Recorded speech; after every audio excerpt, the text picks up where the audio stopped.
Hey guys, welcome back to our third webinar. So now we're gonna to get to know more about a gold exploration company that recently IPO'd, Geraldton Rapture Mining. To have a full breakdown of the company, we're welcoming Richard Rivet, CEO, and John, journalist of the company. So for our viewers and attendees, you guys see how the chat function to share your location, as we always love knowing where everyone is from. And for any questions you guys might have, use the Q&A function. You can ask questions prepared in advance or request deeper explanation during the presentation. We will handle these after Richard and John's presentation. So now I'm going to turn off my camera and let you guys take over, Richard and John, to introduce yourself and the company. All right. All right. Hi, folks. We're sitting here in Nestor Falls, Ontario. We're not in your typical office here. We're sitting in a cabin about 7 kilometers from our exploration property, and we've been in the field for about a month here. So we're not wearing suits; we're in t-shirts. So we'll tell you a little bit about basically gold and Rapture Mining. We've only been listed for a couple months. My background is. So this is my third, basically, we just IPO'd 2 months ago. This is my third company. I originally started with Kings Bay Gold, formed that one with me and you and Downey. He's now with I-80. We took that one public in 2002. We raised our money at 10 cents. We reached 98 cents on opening day. It never went below 50 cents for 5 years. So all our shareholders did very well. I did another one in 2002 called Mainstream Minerals. That one did the same thing again, raised our money at 10 cents. We had 92 on opening day. I was there for about 3 years on that one. That was now owned by Sean Zubik.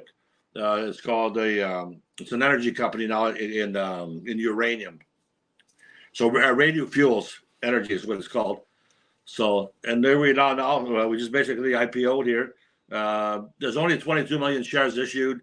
7 million shares are in the hands of insiders. So, looking good there. We have 14 million warrants. We did a small IPO. So we only raised $300,000 at 15 cents. And our stock hit 35 cents in the first couple of days. We're sitting at 22 cents right now. So all our shareholders are in the money. In the first 2 months, we've raised $260,000. 160 of it was exercise of warrants at 15 cents. And raised a quick $20,000 in hard and a little bit of flow through. So we're sitting right now at about $750,000 in cash in the till. The structure is very tight, so we're looking good. We have 2 properties. The first one is in the Rainy River area, about 30 kilometers from the new gold Rainy River mine. We've got 236 claim units for 10,000 acres. It's basically we're reviving the old Lake of the Woods gold rush that happened in 1894. Our property has 18 mine shafts on it, some visible gold, a lot of parallel zones. Our highest results so far in our sampling at over 200 grams per ton gold. Easy access with the highway crossing the entire length of the property. Same with the power line also too. First Nations, we're very close with them too. We have 200 on our board. We have Jason Wilson. Jason used to be the advisor for the Prime Minister of Canada, Jacques Chrétien, and also for the Grand Chief in Treaty Number 3. And he was also the guy in charge of all land disputes with the federal government. So we're well connected with First Nations. We also have Michael Birch on our board. Michael started the First Nations buying group way back. He was the youngest at 18 years old. He received an award from Asper School of Business. He was the youngest millionaire Aboriginal in Canada. So he's on our side too. Even some of our investors, we have Elijah Harper's son on our team. We also have a drilling company that's close to us, about 17 kilometers away. So the First Nations owns their own drill. So we're going to be using them. But we also have our own small drill also. As we're doing right now, we're basically in an exploration program now. We're doing a lot of surface sampling. Like I said, there's 18 mine shafts. So it's not just one shot here. There's a lot of shots. And that's basically where we're at now. And we have a little drill on site. We don't even need permits for that drill. It's small, but it's there to quickly test veins if we want to. So we're in a beautiful position right now. Maybe I'll let you introduce yourself now, John, since I took most of your time here. Go ahead. Thank you, Richard. My name is John Archibald. I'm a PGO working with the company since its inception, and I've had previous experience on this property back in 2017 with another company that we'd done some drilling, and of course we had success on 9 of the 10 holes we drilled, but they decided to move on. So I got in touch with Richard on this one, and the rest is history. We hope to make this a successful exploration project and develop and create a resource on it. Again, we're seeing a lot of potential and high-grade samples coming out of the showings we have. We have at least 6, and in fact, in the last month, we found 3 others. So, and ones that I don't think have been explored or even sampled yet. So again, we're finding a lot just by getting out in the bush and being the path through the bush. We have a program instituted for this year, roughly, well, we haven't decided on the exact amount yet, but we're coordinating with this drilling that Richard talked about, drilling off the smaller showings, the smaller veins, trying to determine really the character of the rock, the geology of the rock, the structure of the rock. It's a structural situation. We are finding a lot of quartz carbonate and quartz veining coming off of porphyries into the volcanics. The property, as Richard said, was a very old one. Dates back to 1898 to 1903 when they did the major work, and then they all rushed off to the Klondike Gold Rush. So the Kenora Gold Rush died at that time. In 1897, yeah. 1897. But, this one saw work back in the 80s, late 80s. Wasabi Minerals looked at it and drilled a bit, and I actually came upon the information, the assessment files, and decided that it needed another look at. Didn't get any work until 2017 at that point, and now we're back at it to 2023-24. Again, right now we are working on one showing called the Combined, and it's had some work on it. As Richard said, there's at least 18 shafts, probably 12 of them are on this Combined, and it looked like they high-graded the situation, or at least followed the veining, which was designated basically as flat-lying veins, and that's what we drilled for back in 2017.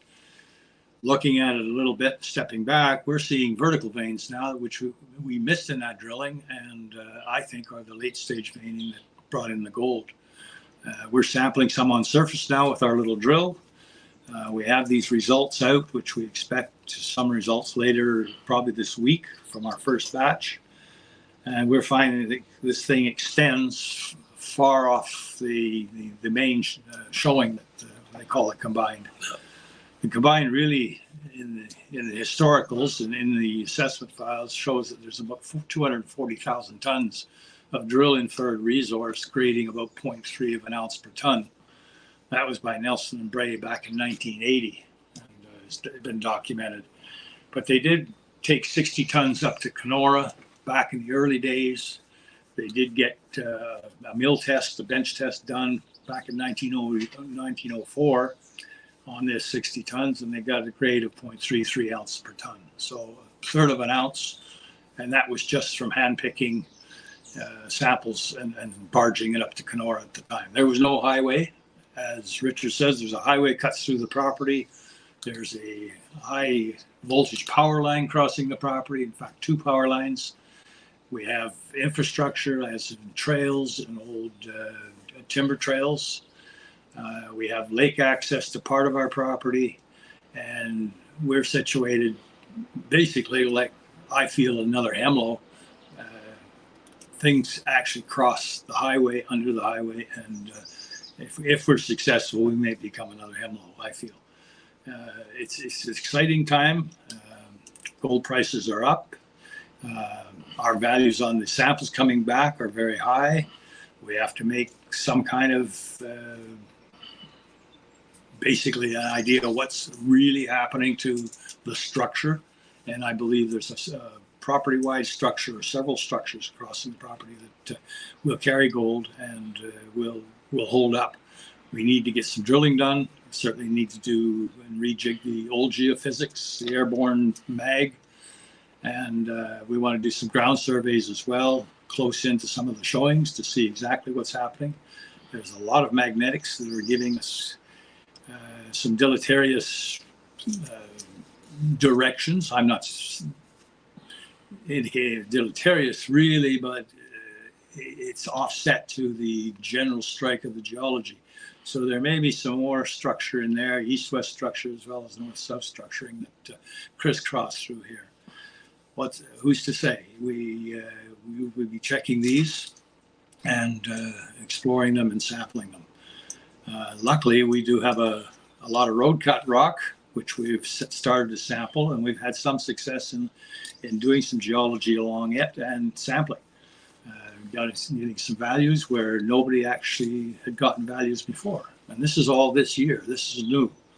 So again, we feel we're in the right ballpark, and where there's fire. Yeah, we've taken, 200 samples so far. That's right. And 86% of our samples are carrying gold. That's very encouraging. Now, mind you, those are hand-picked, hand specimens or grab samples. Yeah. But we're getting core now. We're going to be sampling the core right on through, because gold's one of those funny metals that end up in units that you don't expect it. And wherever you have fracturing, a little bit of sulfidation, a little bit of alteration, things like that, you could have VG. You could certainly have gold values. So again, we're not going to leave any stone unturned. Again, we're in a good camp. We're in the volcanic belt that hosts the Cameron Lake deposit, which is about a 1.8 million ounce deposit on the far eastern side of the belt. And then it stretches up along the Pipestone to the Dubensky and Dogpaw, the McLennan, the Angel Hill, and then it wraps around and comes down our side on the west side along the highway. And again, there's been very little history and very little evidence of long-term work. So this is why we're over on this side. We do have part of that Cameron Lake structure come through on an east-west trend, and we feel we're on the right target. Anyway, I'll give it back to Richard. Yeah. We also have another property also too, called the Greens. It's located close to the Greenstone Equinox mine in Geraldton, Ontario. They just poured their first bar, I believe, last week. So they're sitting on the southern border of town. We're sitting with 2,800 acres on the northern border of town. We picked up the richest mine in the area. So we've got the old Hutchison Maylac mine, which had the highest grade in the area. So there's been 19 mines over there. It's a gold camp, is what it is. Just not a place where there's gold. It's a gold camp. A lot of mines there. So we're looking forward to that one too. But coming back here to the to our Phillips Township property, there's really there's really four big occurrences that we're really hot on. You have the combined mine, which basically it has four main veins, three steeply dipping so far, and one large flat lying vein up to 50 feet thick. So basically, right now, this sitting like a big blanket there, a quartz structure there, about 550 feet by 750 feet, and it's 50 feet thick. But now we found some vertical veins in that thing too. In 2017, they hit two echelon zones below, stack units below. They hit 5.5 meters, again, flat line again, of 12 grams, and another one, a meter of 2 ounces. So that's got to be followed up, So that's one there. Our Young Bay occurrence, we're going to jump on that one next. We've already did some sampling on it. We're waiting for results. Very encouraging occurrence. It contains 6 parallel veins. There's visible gold there. There's separated by 30 meters of low ground following the same strike direction as the vein, which we can follow for 260 meters in strike length so far. It has 3 shafts and pits. What's nice there is they they took out the shaft's down to 3.7 meters. They took out 8 tons of material, and the grade was 25 ounces per ton. We went there. We've only taken about 4 or 5 samples. We're going back now. Our highest grade we got was 7 ounces. So we're going to need to revisit this. It's a really exciting one. We also have the Trojan mine too on our property. It's got 7 sub-parallel gold bearing quartz veins, 5 to 8 feet wide, that can be followed along strike for 270 meters, also in strike length. It has 4 shafts, 4 surface pits, and numerous trenches. Easy access. It's 150 meters off the highway. We just found a new 8-foot vein also too. The Mascot mine, basically on the other side of the highway, another 250 meters on the other side. That was got 2 parallel veins, it's a main shaft down to 90. There's an adit there, so those are pretty encouraging properties. So it's not just one shot. There's 18 mine shafts there, so multiple shots of success. Anything else, John? Well, I was going to say, just south of us, 40 kilometers, is a new gold operation, the Rainy River operation. And again, that was found recently. It's one of Ontario's newest mines up and running. And of course, they're looking for ore and mill feed right now. So we're in a nice spot. If we do find some resource here, we're certainly on the highway and easy access. And again, we could sell some of our product down there. So we're not looking at getting into the mining side of it right now, but certainly in the future, it bodes well for sending concentrates down there. Again, just north of us, a couple hundred kilometers is Red Lake, and then Treasury Metals over near Dryden. First Mining, the Cameron Lake. I mean, we're in a field of producers in Northwest Ontario that have got some length, strength, and certainly a lot of tonnage. And we're looking at probably being the next big strike in this area. Yeah, and there's also Dryden Gold, not that far from us also too. So there's a Tardiston nickel deposit just north, maybe 8-9 kilometers north of our property too. And Golden Dynasty. Golden Dynasty is all in the area. Yeah, there's a lot of companies in the area, so it's becoming a very good area. People are starting to understand it, so I think we'll do very well there. In our area where we're at, it's called the Snake Bay Volcanics, right, John? Snake Bay volcanic situation. So it's squished between what, 4 big granite batholiths, or at least 4 big granite batholiths, the Nolan Lake and the Olno, and so on. So again, it's a very prolific belt. There are a lot of great showings here, high grade showings. Nothing major except for the Cameron Lake so far, but that doesn't mean it's not going to be found. Yeah, but you got 8 million ounces at the new gold mine, about 30 kilometers south of us, on the same way on Highway 71. So it's good infrastructure there for if we decide that we're going to production. Or mine was sitting on the surface. There's a lot of stuff sitting on the surface, John, right? Well, that's right. They finished with the open pit now. They're just going underground. But again, they're, I think, 26,000 tons a day, their mills. So they need to feed a lot of feed through that to keep it going. Again, they've got 7 or 8 years, and they're just starting new exploration now because they need more mill feed.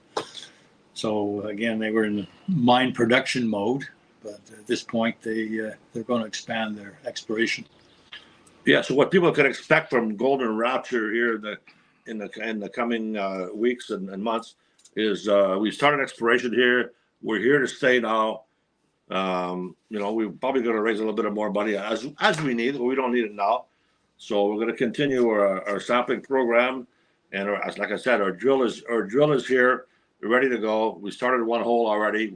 We're into the quartz already, so well mineralized. So we'll see what happens there. So you can expect some sampling results from 4 different areas coming up very shortly here, and some drilling results as we go. So it should be a very exciting year, lots of action, and I think that's about ends our presentation here. Well, I just want to mention one thing. If you see this map here, it's on our website.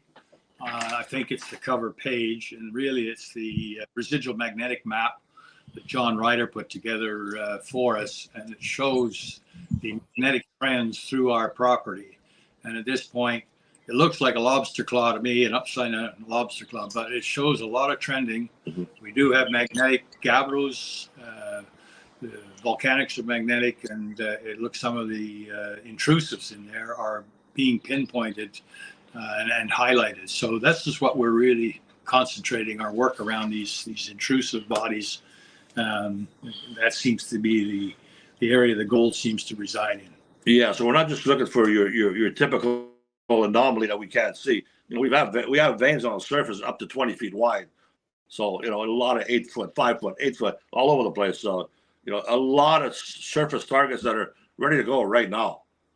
You know, and we've already tested a lot of them and a lot of high grades. So, you know, so it's very interesting here. So this is where we're at right now. So keep an eye on us. Awesome. Thanks a lot, guys. It was lots of information, very detailed. We appreciate it. We got lots of questions coming in regarding drilling samples. And the first question coming in is from Bobby Hawk, and he's asking how much is the drilling in the area, and if you could compare it to the competitors. Pardon me, how much is the drilling? Mm-hmm. You talking about price? Yeah. Okay, well, drilling in this area is roughly $120 a meter. Again, it's gone up recently with everything else and commodity prices, but that seems to be the price that's sticking around here. And it depends on who you get and what kind of a program you're running. You can probably shave that down a bit, but that's very low cost, though. It's fairly low cost. I've seen costs up in McFolds and the lowlands go to $600 a meter, but that's all in with camp and geology and sampling, everything included. But at this point, we're trying to keep our costs down. We do have some affiliation with the First Nations drill company right now, which we're going to give some of our heavier drilling, and that's roughly our price. Our cost of exploration right now, of drilling anyways, what a little drill is, I'd probably say probably the lowest in the industry in Canada right now. Okay. Also, you guys already showed lots of results thanks to grab samples, right? And Andrew Jones is asking how many samples you guys think will be sent to the labs during the exploration season. Well, that's hard to say. It depends on what phase we're in. Again, like Richard said, we've sent about 200 in so far this season since we started a month ago. Again, throughout the season, if we get into drilling mode, and I stress that we need to sample every meter of core because, again, we don't want to leave any stone unturned. So that'll mean for every meter, 3,000 meters, where, you know, there's that many samples. Yeah, and we even sampled rocks that we knew wouldn't carry anything. Like we even sampled bull quartz, you know, just to see what was happening. And still, like I said, 86% of the samples carry gold. You know, where you think you're not going to get any results, you got some quartz, it runs good gold. So it's very impressive so far.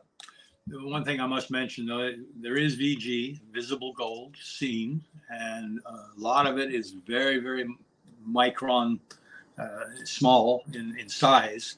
And I suspect some of the samples we've taken that don't look mineralized at all do carry. And we have a number of rock piles making up a lot of that tonnage I talked about, that 240,000 tons, sitting on surface, which can be mini bulk sampled, bench tested, and so on. We need to do some metallurgical study on it just to see how we're going to get this free gold out of the rock. The main component to that, to the mineralization, is pyrite, and it seems to be free milling at this point. So I don't think we're going to see any metallurgical problems at a mill. Yeah. But that's, again, I'm not a mill man, so it's my best guess. And we're well prepared if we start hitting some very interesting intersections, some very high grade gold. We've hired 4 marketing firms, you know, across Canada here. We got Departures Capital in Vancouver. We got Guerrilla Capital in Toronto. We got Saga City Capital Media, you know, and we got Market Smart Communications. So we're well loaded up here for some action. You know, without marketing nowadays, you can have good results. Like some of these companies I'm seeing, no marketing, you're dead. So we're well looked after there. So I think our future looks pretty good for us. Okay, thank you. And still about the mineralization, could we expect some, I'm going to call them surprises, let's say, could we expect to see silver or nickel or let's say copper, or in the previous samples, did you guys see anything else than gold? Yes, we did. I have to sort of back up and say part of the geology here with the gabbros and the peridotite, we have potential for finding nickel copper. We have seen a fair bit of chalcopyrite. Again, a lot of it's associated with gold, just like Shabugamu and the chalcopyrite there. The peripheries of the property, we're really concentrating on the gold showings right now.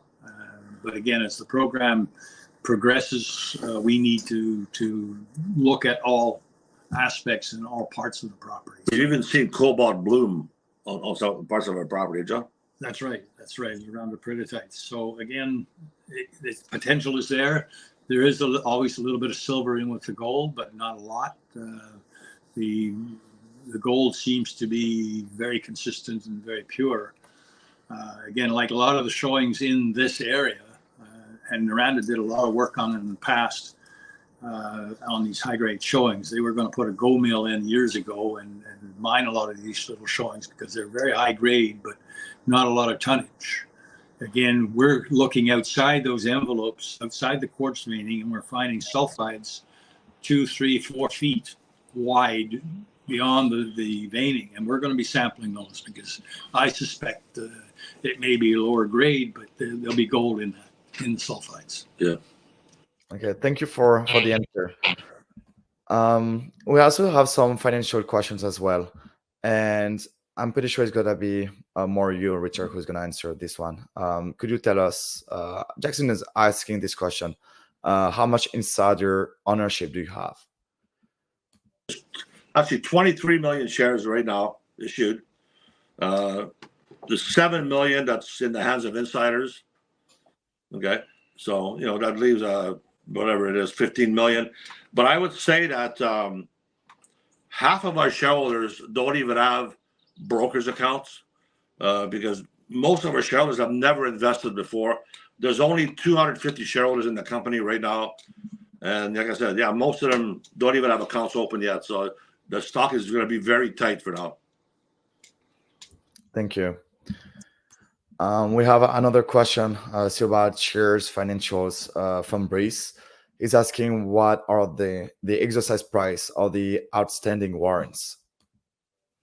Yeah, so basically you got 14 million warrants at so we raised our money at 10 cents, our original money. We oversubscribed our private placements, and then we did our IPO at 15 cents, and then the warrant at 20. So yeah, so we're sitting there in a beautiful position, but the warrants are at 15, so the 15 cents, but there's 14 million of those. We put those there on purpose, anticipating that people will exercise them. That would give us more money in the till as we went, along the way, and it's already working. We've received $160,000 already in warrants at 15 cents already, and if we could leave, stock's at 22 cents right now.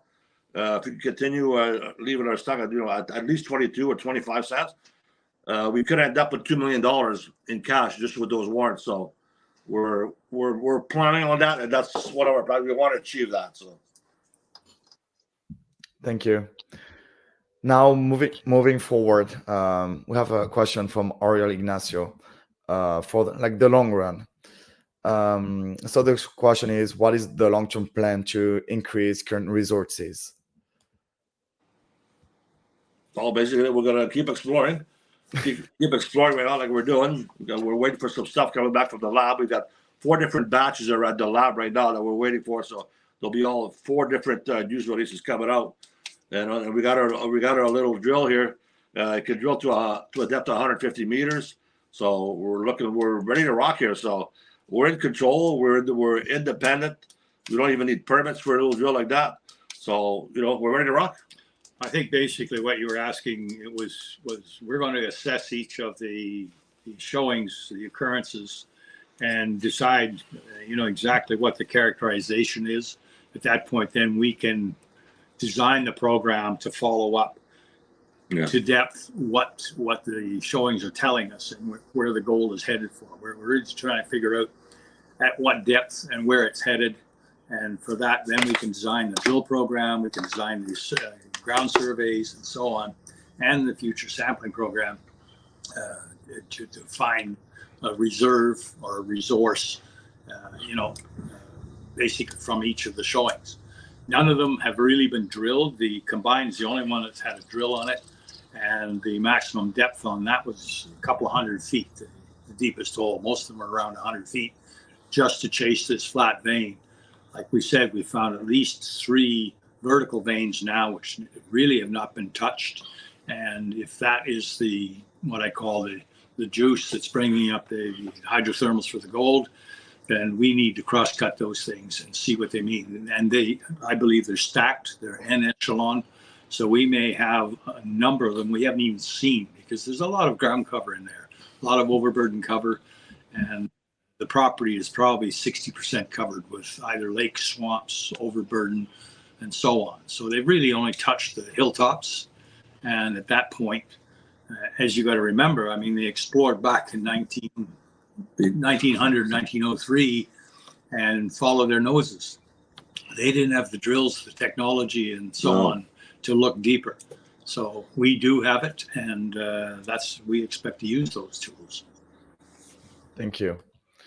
Now we have a question actually from somebody who invested in the early deal of the company, Bobby Hawk, and he's asking when we are expecting some results from the samples you guys sent to the laboratory, or if you could give at least a timeline. We just got an email a couple of days ago from the lab, and we're expecting results this week. Yes. So as soon as we evaluate those, we'll get a press release out and let the shareholders know. Yeah, the first batch had 61 samples. They look hot. They're all really well mineralized, and past samples before in the past, I think as long as you had a little bit of mineralization, you were in quartz, you got good numbers. These things, they're heavily mineralized and beautiful quartz. So I think we're going to get some really decent results here. So still from Bobby Hawk, he's also asking if you would consider selling off parts of the property or engaging in earning agreements over time. We're open for an agreement, and we're actually talking to somebody right now on our Hutchison Maylac mine in Greenstone there. We're actually in negotiations for that. But they would do, for the right offer, we're always listening. Thank you. So we're almost gonna run towards our 4th webinar, but before we end with this one, I think it would be great if you guys could say again what are the company's highlights and strength, and what investors could look forward in the future. You got a tight trading company, only 22 million shares out, 7 million shares in the hands of the insiders. You got 14 million warrants. We also have we're well funded, as most people, not everybody's aware. We also have a $5 million equity drawdown sitting back waiting for us that we can utilize anytime we want at market. So this is not a debt equity, it's a private placement at market value, and we got a $5 million equity drawdown there whenever we want to use it. So we're looking good there. I got about 750 in the till right now. We can raise more if we want. We got two beautiful properties, close to operating mines. Easy access, parallel zones, high grade gold, visible gold, low cost of exploration. A really good board of directors, and a good future to look forward to.